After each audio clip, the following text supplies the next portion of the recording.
Assalamualaikum warahmatullahi wabarakatuh.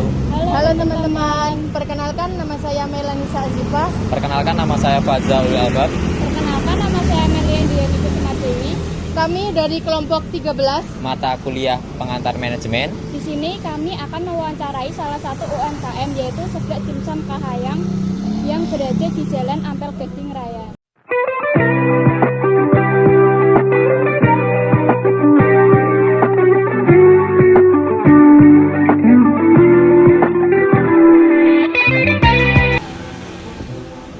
Jadi di sini kita sudah bersama Bapak siapa Pak? Pak Oto.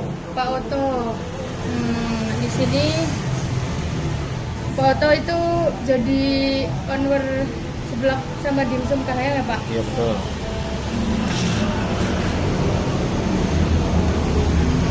Yang akan menjadi narasumber pada wawancara sore hari ini. Izinkan saya bertanya ya Pak. Iya, silakan. Apa nama usaha Bapak dan bidang apa yang menjadi fokus utama pada usaha ini? Jadi usaha saya namanya Seblak Dimsum Kahayang.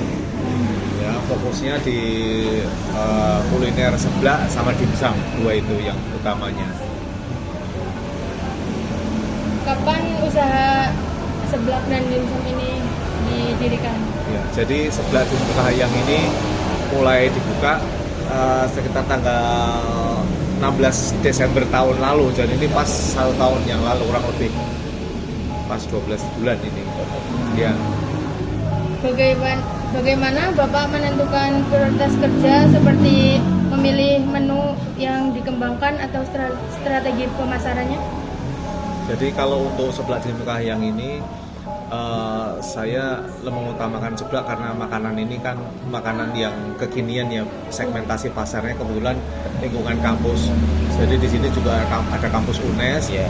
Jadi banyak minat dari mahasiswa yang makan seblak gitu. Dan untuk orang yang nggak suka seblak, kita menyediakan juga dimsum.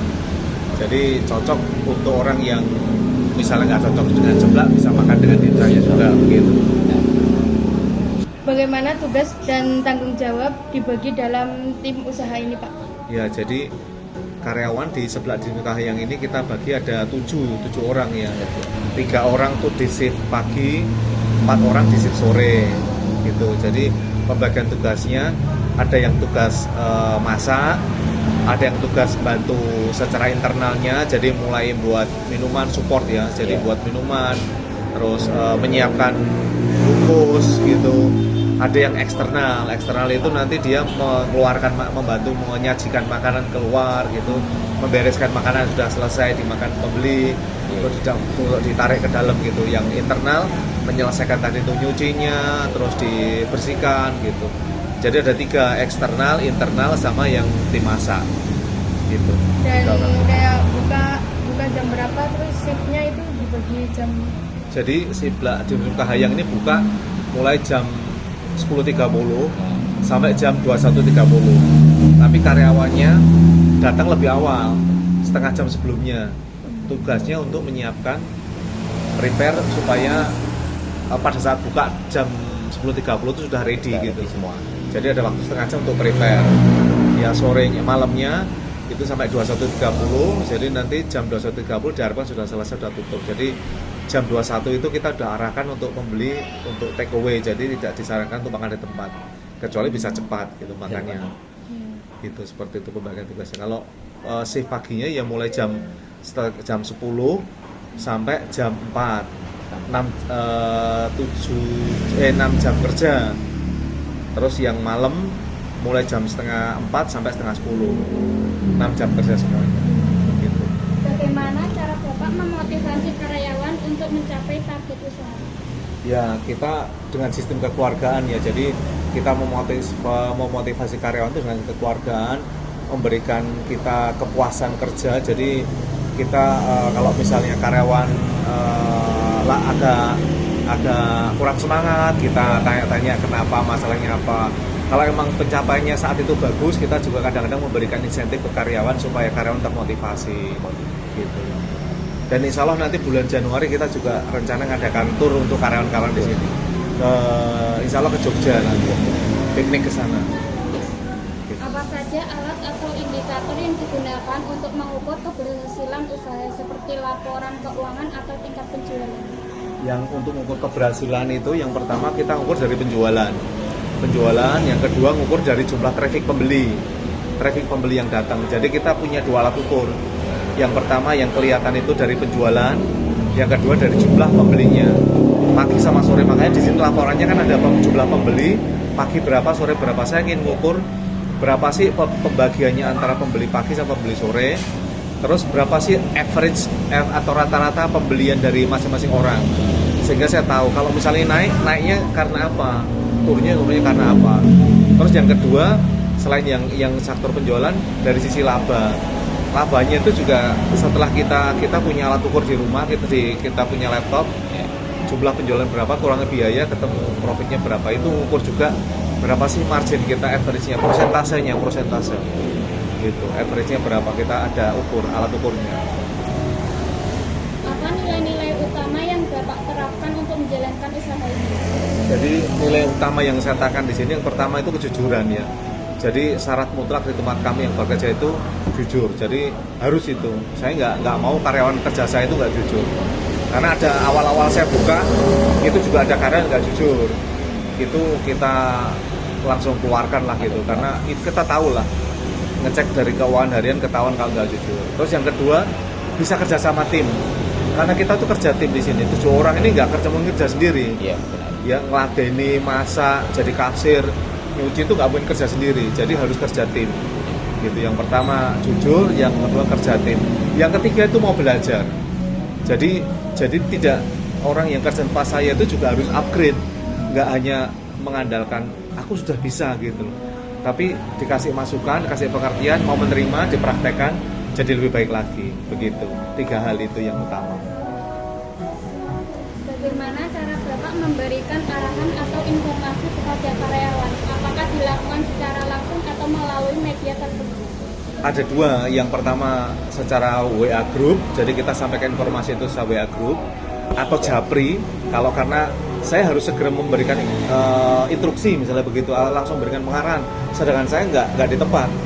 Jadi saya berikan lewat WA aktif atau telepon atau di grup. Kalau kemudian saya pas di tempat, saya bisa langsung menyampaikan itu langsung di forum gitu. Saya sampaikan langsung maunya seperti ini begitu. Jadi nggak harus live gitu, ketemu langsung nggak, atau WA langsung nggak. Jadi fleksibel melihat situasinya gitu. Apalagi.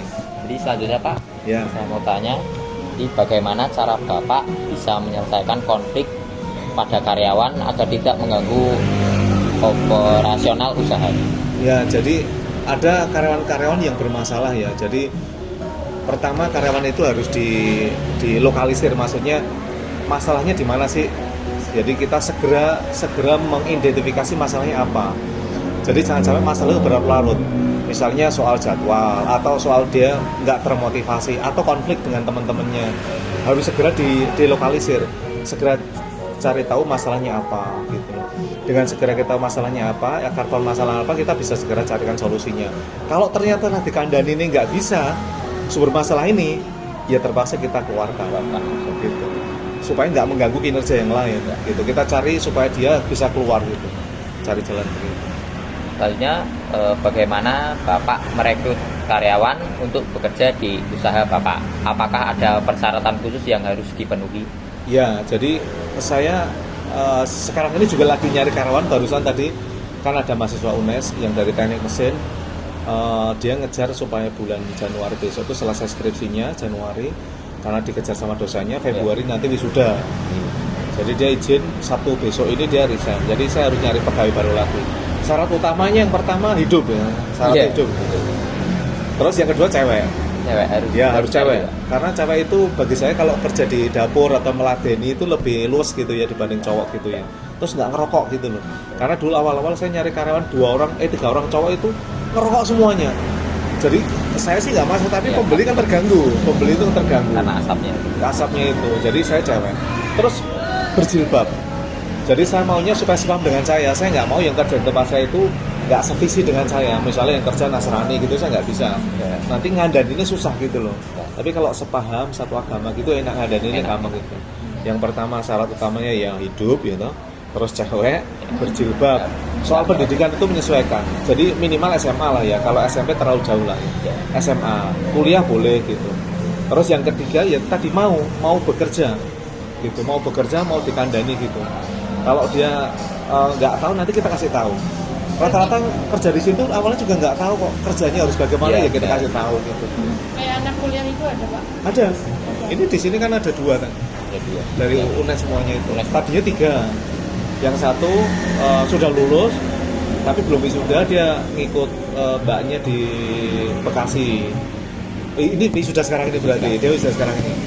Terus yang terakhir, yang kedua ini wisuda nanti Februari, orang dari Ungaran, Karangjati, yang satu dari Magelang, 2 orang ini. Yang satu targetnya nanti Februari, ya habis menyelesaikan Januari, Februari wisuda. Yang satu udah selesai skripsinya, nanti ikuti Februari. Karena dia terlambat, apa kuotanya habis, bagaimana kuota untuk wisuda? Udah selesai semua kalau yang satu ini, jadi tinggal dia ngikuti aja gitu, itu jadwal wisuda aja. 3 orang tadi.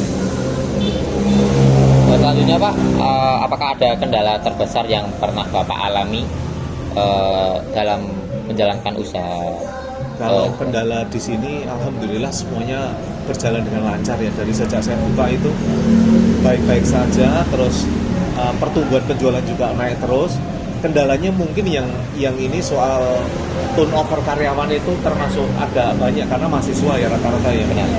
Jadi mahasiswa lulus ganti lagi, mahasiswa lulus masuk baru lagi berapa bulan, 6 bulan, nggak sampai 6 bulan lah, 3 bulan gitu nanti orang baru lagi gitu. Ya itu resikonya kalau ngerjain mahasiswa gitu. Pas dia liburan kerja, setelah liburan dia ngerjakan tugas lagi, Pak saya izin harus ngerjakan ini, ya oke lah gitu. Nyari baru lagi gitu. Pak, yang terakhir pertanyaan yaitu berdasarkan pengalaman Bapak, apa keterampilan terpenting yang harus dimiliki oleh seorang dalam mengolah sebuah usaha? Ya kalau saya, pengalaman saya itu yang penting itu punya ilmunya.